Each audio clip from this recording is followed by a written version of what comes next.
Ito po yung ginawa ko login system. Ito po yung code nya, yung login window. Tapos yung dashboard, ito po yung code nya. Tapos yung registration window, ito po yung code nya. Then try po natin i-run. Tapos ayan po, nag-run. Tapos register tayo. Lagay po natin yung username dyan din. Then password.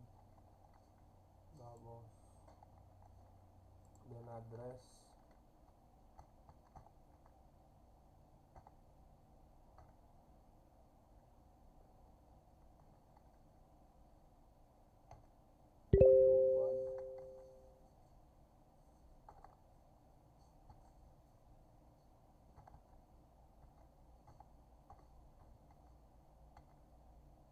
Then tapos palitan natin ng India. Then register. Yun, no, successful. Tapos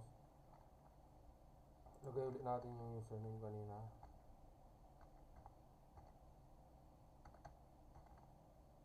Tapos yung password. Tapos login. Ayan, no, login successful. Tapos ito yung input natin sa register kanina. Tapos yung logout na natin.